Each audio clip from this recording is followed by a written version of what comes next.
Guys आज हम start करने वाले हैं क्लास फर्स्ट ईयर की मैथ, जिसमें चैप्टर नंबर 1 है। उसका नाम है कॉम्प्लेक्स नंबर। और कॉम्प्लेक्स नंबर में देखते हैं क्या है कि हमें पहले कॉम्प्लेक्स नंबर की ज़रूरत क्यों पड़ी उसको देखते हैं।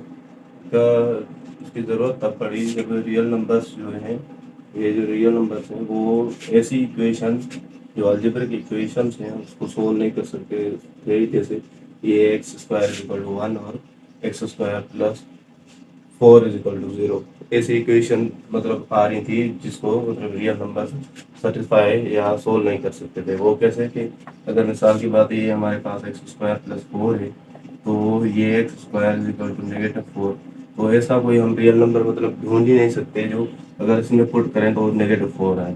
इसलिए मतलब ये सिचुएशन आ गई थी। इसलिए रियल नंबर कोई ऐसा बच्चा ही नहीं था जो ऐसी सिचुएशन को सोल्व करे। या जैसे ये इक्वेशन है इसको भी नहीं सोल्व कर सकते ये रियल नंबर्स, तो इसके जो रूट्स हैं वो रियल नहीं है। ठीक है, तो इसको ओवरकम करने के लिए जो सिचुएशन आई या कंडीशंस आई या नंबर्स आए वो इमेजिनरी नंबर्स आए। ठीक है, ये बाद में इंट्रोड्यूस किए गए।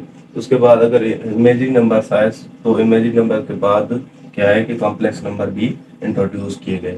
तो उसके बाद इसका जो रिलेशनशिप बना मतलब ये कॉन्सेप्ट आया कॉम्प्लेक्स नंबर का। सही।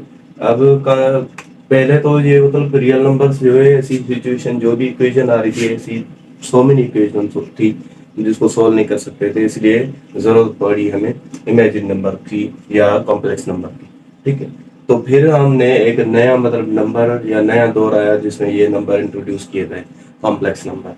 अब कॉम्प्लेक्स नंबर, अब नंबर्स के हिसाब से हम रिलेशनशिप देखते हैं, नंबर्स का रिलेशनशिप कैसे आया और कैसे है अभी भी।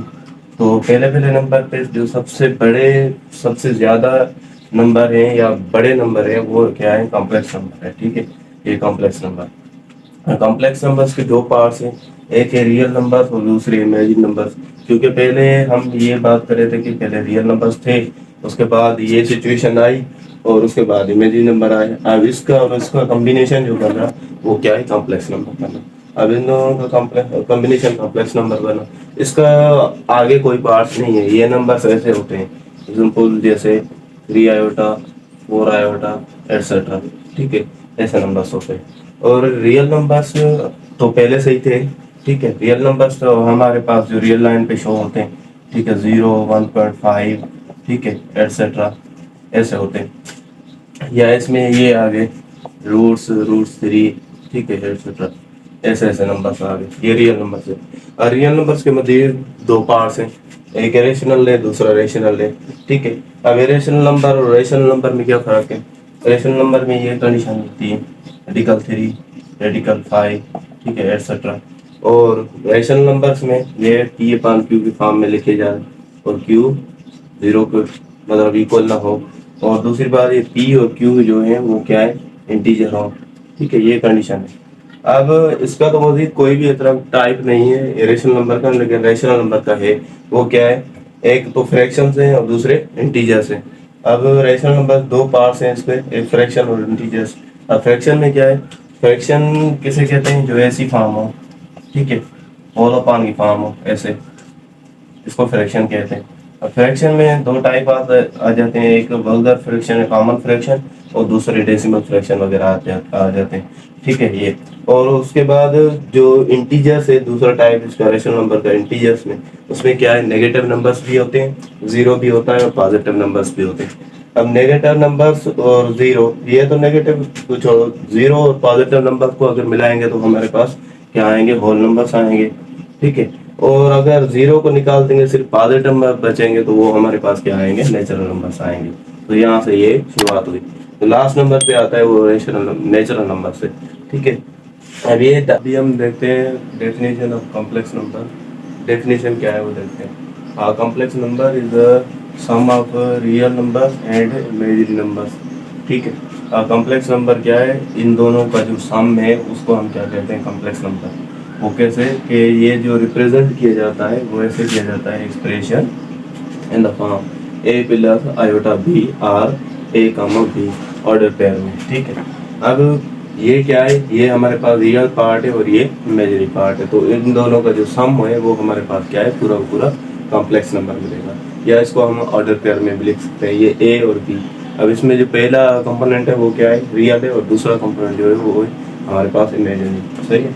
अब जो ए और बी है हमारे पास, ये क्या है, ये रियल नंबर है, लेकिन जो इसको मतलब अलग कर रही है, इमेजिनरी बना रही है, वो क्या बना रही है, आयोटा बना रही है। सही। इसको हम क्या पढ़ते हैं, ये क्या है, आयोटा या इमेजिनरी नंबर्स। ठीक है। वो इमेजिनरी नंबर आयोटा किसके बराबर है, वो iota is equal to radical -1 के बराबर है। ये सिचुएशन आई थी तब ये इमेजिनरी नंबर आए थे यहाँ पर। ठीक है। और कॉम्प्लेक्स नंबर को हम डिनोट किससे करते हैं, जेड से। एक कॉम्प्लेक्स नंबर को हम डिनोट करते हैं जेड से। अगर पूरा का पूरा सेट हो कॉम्प्लेक्स नंबर का, उसको हम ऐसी कैलीग्राफी या ऐसी सी से मतलब डिनोट करते हैं। ठीक है। ये उसको ऐसे लिख सकते हैं, ये ऑर्डर पेयर में हमने यहाँ पर लिखा है, यहाँ पर भी लिखा है, ए और बी, या पहला पार्ट जो है वो रियल है और दूसरा पार्ट जो है वो इमेजिनरी है, और ए और बी जो दोनों हैं वो क्या है, वो रियल है। अब ये बात समझो कि ये और ये ए और बी जो है वो रियल पार्ट हैं, लेकिन जो ये इस पार्ट को मतलब इमेजिनरी बना रही है ना, वो क्या है, आयोटा बना रही है। ठीक है। यहाँ पर मतलब सिचुएशन ऐसी आएगी, आ रही होगी कि रेडिकल 1 मतलब रेडिकल में अंदर जो 1 है उसको नेगेटिव साइन होगी। सही। इसलिए ये मतलब अलग इसको इमेजिनरी बना रही है। अब जो कॉम्प्लेक्स नंबर हमने ये देखा कि इसको ऐसे डिनोट करते हैं। उसके बाद कॉम्प्लेक्स नंबर हमारे पास इस फॉर्म में होते हैं। ठीक है। वेयर ए और बी जो है वो क्या है, अब ए को हम क्या कहेंगे यहाँ पर, रियल पार्ट, और बी को क्या कहेंगे, इमेजिनरी पार्ट। सही। अब ये दोनों अलग अलग हो गए, स्क्वायर पेयर की फॉर्म में लिख सकते हो आसानी से। ठीक है। रियल और इमेजिनरी पार्ट हमारे पास डिनोट कैसे किए जाते हैं, ये रियल पार्ट है आर ई जेड, और ये इमेजिनरी पार्ट है आई एम जेड। सही। ऐसे डिनोट किए जाते हैं। अब हमारे पास एक एग्जांपल है, ये हमारे पास कोई भी मतलब कॉम्प्लेक्स नंबर लिखा हुआ है। ठीक है। इसको ऐसे भी लिख सकते हैं, z is equal to 2 + 3 iota. ठीक है। ऐसे भी लिख सकते हैं, मैंने पहले भी बताया कि इसको ऑर्डर पेयर की फॉर्म में भी लिख सकते हैं, और ऐसे भी एक्सप्रेशन या इक्वेशन की फॉर्म में भी लिख सकते हैं। ठीक है। अब ये जो 2 है हमारे पास वो रियल पार्ट है, और जो 3 है वो क्या है, हमारे पास इमेजिनरी पार्ट है। तो ऐसे ही हम मतलब अलग अलग इसको कर सकते हैं। अब हमारे पास यहाँ पर कोई भी ऐसी सिचुएशन आ जाए, मिसाल की बात है यहाँ पर 4 और -5, अब इसको कैसे पता चले कि कैसे लिखना है, तो इसको हम ऐसे लिखेंगे, ये 4 आयो 5 -5 आयोटा। ठीक है। ये हमारे पास किसी z के बराबर हो। अब मैंने ये z के मतलब इक्वल से या z से मैंने डिनोट क्यों किया है, वजह क्या है। अब इसकी वजह है कि ये एक ही नंबर है, कॉम्प्लेक्स नंबर। यहाँ पर ये बहुत सारे, ये c से जो डिनोट कर रहे हैं, कैलीग्राफी c से कर रहे हैं, इसका मतलब यहाँ पर ये कि ये पूरा पूरा सेट है कॉम्प्लेक्स नंबर का। तो एक नंबर होगा तो वो ऐसे z से हम डिनोट करेंगे, अगर बहुत सारे नंबर्स होंगे वो ऐसे ही हम डिनोट करेंगे। अगर सेट पूरा पूरा होगा तो ऐसे ही डिनोट करेंगे, अगर पर्टिकुलर एक ही नंबर होगा तो उसको हम ऐसे ही डिनोट करते हैं। अब यहाँ पर ये हमारे पास क्या है, ये इमेजिनरी पार्ट है, और ये हमारे पास क्या है, रियल पार्ट है। लेकिन ये 5 हमारे पास क्या है, ये रियल है, और ये 4 रियल है, लेकिन इसको जो अलग इमेजिनरी बना रही है वो क्या है, आयोटा बना रही है।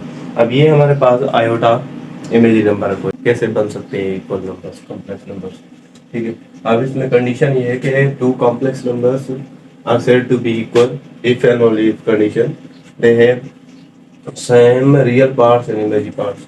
अब इक्वल कंडीशन के लिए क्या कंडीशन चाहिए, मतलब इक्वलिटी कॉम्प्लेक्स नंबर के लिए कौन सी कंडीशन होनी चाहिए, वो कंडीशन ये है कि 2 रियल नंबर्स उठाए हैं, उसके जो रियल पार्ट्स हैं वो आपस में इक्वल हो, और जो इमेजिनरी पार्ट्स है वो आपस में इक्वल हो, तो हम उसके कहेंगे कि क्या, ये इक्वल नंबर्स हैं या इक्वल कॉम्प्लेक्स नंबर्स हैं।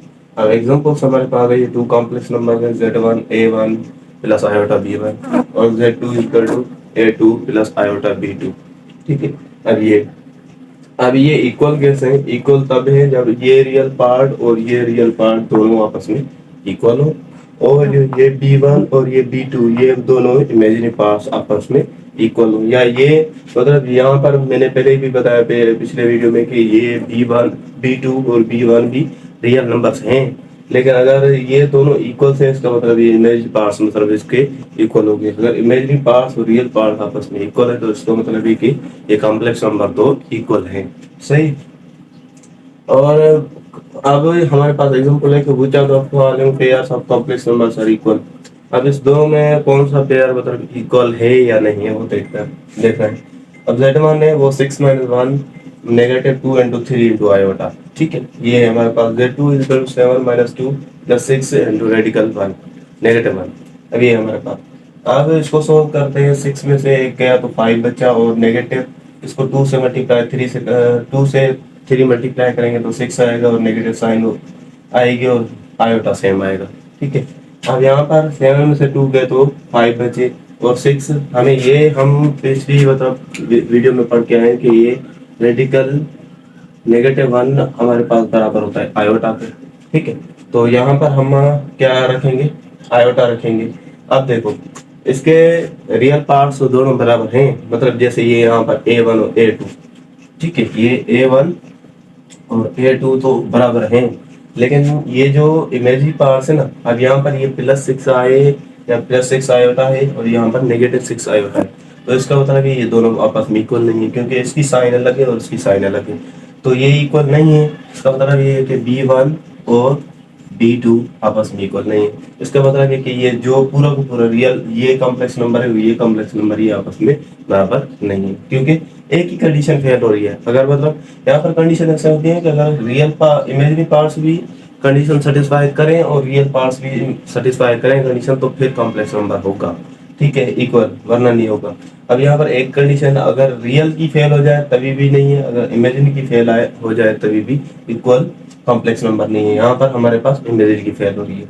अब दूसरा एग्जांपल हमारे पास ये Z1 is equal to 2 power 3, ठीक है, 2 cube minus 2 cube minus 1 iota, and Z2 is equal to 10 minus 2 minus 3 square minus 2 iota, ठीक है। अब इसको सोल्व करते हैं। ये हमारे पास 2 क्यूब जो है वो हमारे पास होता है 2 इंटू 2 इंटू 2, तो ये इसको 4 और 4 को 2 से 8। अब ये हमारे पास आ गया 8, और यहाँ पर ये सेम आएगा 8, 8 में से एक गया तो 7, नेगेटिव का 7 बचेगा, और आयोटा सेम रहेगी। अब यहाँ पर 10 में से 2 गए तो 8 बचेंगे, और यहाँ पर 3 का स्क्वायर तो 9 आएगा, 9 में से 2 गए तो 7 बचेंगे, 7 नेगेटिव साइन आएगी तो 7 आयोटा हो जाएगा। अब देखो इसके रियल पार्ट दोनों बराबर हैं, सही, और इसके जो इमेजिनरी पार्ट है वो दोनों बराबर हैं, उनकी साइन भी एक ही जैसी है। इसका मतलब है कि A1 इक्वल है A2 के, क्योंकि ये रियल पार्ट्स है, और जो B1 है वो इक्वल है B2 की। इसका मतलब ये यहाँ से एग्जांपल से हमें पता चल रहा है कि ये क्या है, इक्वल कॉम्प्लेक्स नंबर है, ठीक है। और ये मैंने बताया था कि Z से मैं क्यों शो कर रहा हूँ, Z की वजह क्या है कि ये मतलब एक पर्टिकुलर ये कॉम्प्लेक्स नंबर है, और ये पर्टिकुलर कॉम्प्लेक्स नंबर है, इसलिए हम इसको क्या कर रहे हैं, Z से डिनोट कर रहे हैं।